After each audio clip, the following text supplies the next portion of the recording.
सोई जानई जही देहु जनाई, जानत तुम्हई तुम्हई होई जाई। तुम्हारी कृपा तुम्ही रघुनंदन, जानहि भगत भगत और चंदन। वही आपको जानता है जिसे आप जना देते हैं और जानते ही वो आपका ही स्वरूप बन जाता है। हे रघुनंदन, हे भक्तों के हृदय को शीतल करने वाले चंदन, आपकी ही कृपा से भक्त आपको जान पाते हैं। भगवान श्री राम के चरणों में प्रणाम। श्री राम नवमी की आपको अनंत शुभकामनाएं। भगवान श्री राम जिन्हें मर्यादा पुरुषोत्तम के नाम से पूजा जाता है, जो अत्यंत दिव्य और प्रेरणादायक व्यक्तित्व का प्रतीक है, वो व्यक्तित्व जो न केवल आध्यात्मिक और सांसारिक जीवन में सर्वोत्तम है, बल्कि अपने आचरण, नैतिकता, सिद्धांतों और गुणों में भी संपूर्ण ब्रह्मांड में सर्वश्रेष्ठ है।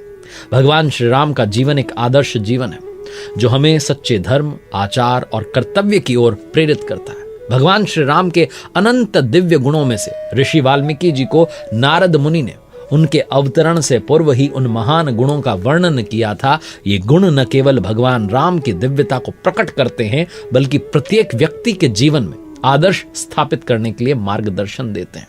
भगवान श्री राम के उन 16 गुणों की बात इस वीडियो में करने जा रहा हूं, जिनमें से कुछ गुण भी अगर आपने अपने जीवन में ढाल लिए, अपने जीवन में आचरण में उन्हें लेकर के आ गए, तो आपका जीवन भी सफल हो जाएगा। आइए बात करते हैं 16 दिव्य गुणों की, जो भगवान श्री राम को मर्यादा पुरुषोत्तम बनाते हैं।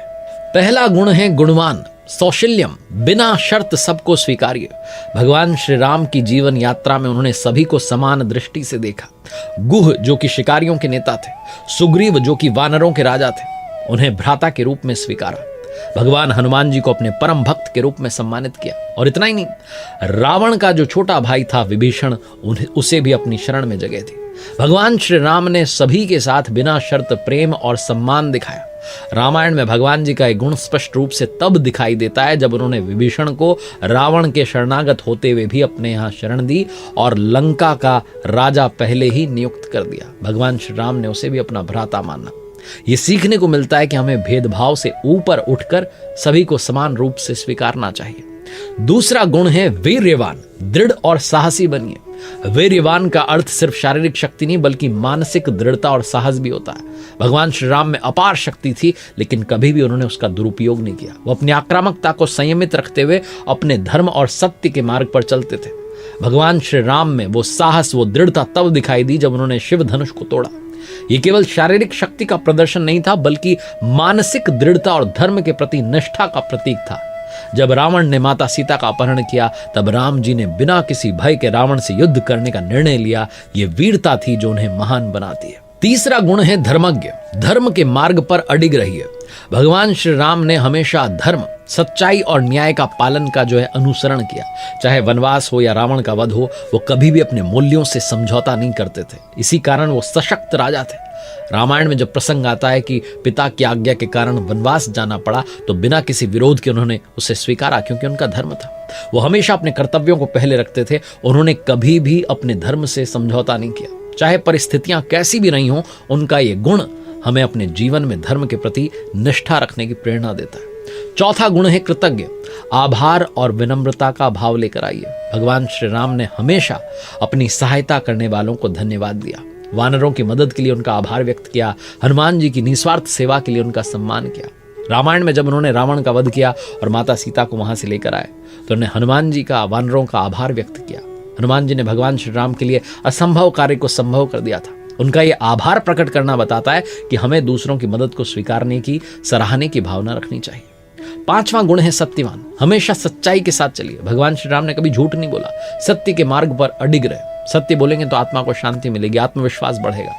रामायण में जब भगवान श्री राम ने माता सीता को अग्नि परीक्षा में बैठने के लिए कहा, तब ये सत्य के लिए उनका दृढ़ नायक होने का प्रमाण था। उन्होंने हमेशा सत्य को प्राथमिकता दी, चाहे निजी जीवन रहा हो, सार्वजनिक जीवन रहा हो। सत्य के मार्ग पर चलने की वजह से उन्हें विजय मिली मानव जीवन में। छठा जो गुण है वो है दृढ़ प्रतिज्ञ, दृढ़ रहिए।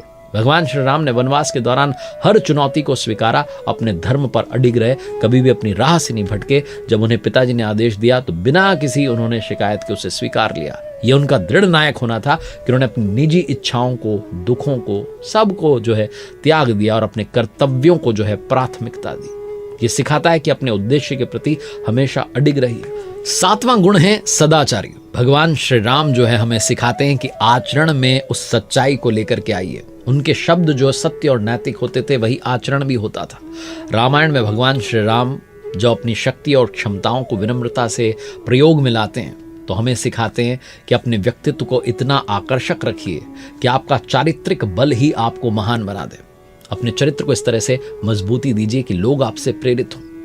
8वें गुण की बात करते हैं सर्वभूतेषु हितः, दूसरों की भलाई के लिए काम करते रहिए। प्रभु श्री राम ने यही किया। जटायु का अंतिम संस्कार किया, अहिल्या को श्राप से मुक्त किया। रामायण में यह प्रसंग आता है जब जटायु ने माता सीता को बचाने का प्रयास किया तो वो घायल हो गए, उसके बाद उन्होंने प्राण त्याग दिए। भगवान श्री राम ने उनका अंतिम संस्कार किया, माता अहिल्या को भी श्राप से मुक्त किया। हमेशा दूसरों की भलाई के लिए कार्य करते रहिए। 9वां गुण है विद्वान, विचारशील और मार्गदर्शक बनिए। भगवान श्री राम को सभी प्रकार के ज्ञान में निपुणता थी, अस्त्र शस्त्र हो या शास्त्र हो। भगवान श्री राम ने कभी भी कोई निर्णय जल्दी में नहीं लिया, वो सोच समझकर निर्णय लेते थे। उन्होंने विभीषण को अपनी सेना में शामिल किया क्योंकि उन्होंने धर्म और नीति को समझा। अपनी लाइफ में विवेकपूर्ण होकर के निर्णय लीजिए, दूसरों को गाइडेंस देने की क्षमता को भी डेवलप कीजिए। फिर आता है 10वां गुण जो है समर्थता, सक्षम बनिए। भगवान श्री राम में अपार शक्ति थी, सामर्थ्य था, उन्होंने कभी उसका दुरुपयोग नहीं किया। जो भी करते थे उसमें सफलता मिलती थी। रामायण में जब रावण ने माता सीता का अपहरण किया तब भगवान श्री राम ने अपने सभी संसाधनों का, शक्तियों का सही तरीके से उपयोग किया और रावण का वध किया। तो आप समर्थ बनिए, अपनी क्षमता को जो है उसको लेकर के आइए, उसका विकास कीजिए, उसे विकृत रूप से नहीं बल्कि अच्छाई के लिए इस्तेमाल में लाइए। 11वें गुण की बात करें तो वो आता है प्रिय दर्शन, सुंदरता और संतुलन को बना के रखिए। भगवान श्री राम का रूप और व्यक्तित्व आकर्षक था, उनका आंतरिक सौंदर्य और शुद्धता उनके बाहरी रूप से भी झलकती थी। भगवान श्री राम जिनका रूप और आंतरिक सौंदर्य दोनों ही अद्वितीय थे, उनके व्यक्तित्व के आकर्षण और उनकी शुद्धता ने उन्हें सबके दिलों में स्थान दिलाया। तो आंतरिक रूप पर भी और बाहरी रूप पर भी दोनों पर ध्यान देना चाहिए। अब बात आती है 12वें गुण की, आत्मवान, आध्यात्मिक रूप से जागरूक बनिए। भगवान श्री राम ने अपने जीवन में आत्मज्ञान और आत्मा के महत्व को समझा। उनका आध्यात्मिक दृष्टिकोण हमेशा स्पष्ट रहा है। उन्होंने जब भी कभी प्रसंग आता है अपने भ्राता से बात की है, हनुमान जी से बात की है, अपनी सेना से बात की है, तो आत्मज्ञान को साझा किया है और हर परिस्थिति में आत्मा की शांति को बनाए रखा है। 13वां गुण है जित क्रोधाय, शांत बने रहिए। क्रोध पर पूरी तरीके से उन्होंने नियंत्रण रखा, कभी भी बिना कारण क्रोधित नहीं हुए। बस एक ही प्रसंग आता है जहां समुद्र देव रास्ता नहीं दे रहे थे तो भगवान श्री राम क्रोध में आ गए। उसके बाद जब रावण से युद्ध करना था तो उन्होंने क्रोध को संयमित रखा, सभी परिस्थितियों का सही समाधान निकाला, क्रोध को अपने ऊपर हावी नहीं होने दिया, विवेकपूर्ण ढंग से सारे निर्णय लिए और रावण का वध कर दिया। 14वें गुण की बात करें वो है कांतिमान, तेजस्वी बनिए। तेज भगवान श्री राम का उनके चेहरे पर स्पष्ट था, उनका व्यक्तित्व और आभा सभी को आकर्षित करती थी। पूरी यात्रा में जो है उनकी वो आभा और तेज दिखा। जब उन्होंने रावण से युद्ध किया तब भी और अयोध्या में राजसी प्रवेश किया तब भी ये तेज बनाए रखिए, अपने व्यक्तित्व को विकसित करते चलिए। 15वां गुण है निर्मल, ईर्ष्या से मुक्त रहिए। भगवान श्री राम कहते हैं निर्मल मन जन सो मोहि पावा, मोहि कपट छल छिद्र न भावा। जिसका मन निर्मल है वही मुझे पा सकता है। भगवान श्री राम ने कभी किसी से ईर्ष्या ही नहीं की, उनका हृदय निर्मल और संजीव था। भगवान श्री राम ने कभी भी किसी की सफलता पर ईर्ष्या नहीं की बल्कि हर किसी की अच्छाई की सराहना की। ये जो उनकी विशेषता है ये हमें सिखाती है कि जीवन में द्वेष से दूरी बना के रखिए। और 16वां गुण है भयभीत मत होइए, बिभ्यति देवा। भगवान श्री राम ने हमेशा अन्याय के खिलाफ लड़ाई लड़ी लेकिन स्वयं के लिए कभी भय महसूस नहीं किया। वो हमेशा सत्य और धर्म के मार्ग पर चले। भगवान श्री राम ने रावण के साथ युद्ध में कभी भी डर का सामना नहीं किया, अपने धर्म पर अडिग रहे, भय से नहीं डिगे, हमेशा सत्य और धर्म के मार्ग पर चलते रहेंगे तो परिस्थितियां चाहे जैसी हों विजय आपकी होगी। अंत में बस यही कहना चाहता हूं, राम रामेति रामेति रमे रामे मनोरमे सहस्त्र नाम ततुल्यम राम नाम वरानने। शिवजी माता पार्वती जी से कहते हैं कि श्री राम नाम के मुख में विराजमान होने से राम राम राम इसी 12 अक्षर नाम का जप करो। हे पार्वती, मैं भी इन्हीं मनोरम राम में रमता हूं। ये राम नाम विष्णु जी के सहस्त्र नाम के तुल्य है। भगवान राम के राम नाम को विष्णु सहस्त्र नाम के तुल्य कहा गया है। इस मंत्र को श्री राम तारक मंत्र भी कहा जाता है। कहते हैं कि संपूर्ण विष्णु सहस्त्र नाम या विष्णु जी के 1000 नामों के जाप के समतुल्य है। ये मंत्र श्री राम रक्षा स्तोत्रम के नाम से भी जाना जाता है। और अंत में पुनः आपको श्री राम नवमी की अनंत शुभकामनाएं। मेरी पहली पुस्तक कर दिखाओ कुछ ऐसा को बहुत सारा स्नेह देने के लिए आपका बहुत बहुत धन्यवाद। अगर आपने अब तक नहीं पढ़ी है तो Amazon, फ्लिपकार्ट या आपके पास वाले बुक स्टोर से मंगवाएं, पढ़ें और बताएं कैसी लगी। साथ ही मेरी वेबसाइट www.rjkartik.in अवश्य चेकआउट कीजिएगा, जहां कुछ कोर्सेज हैं जो आपके काम आएंगे।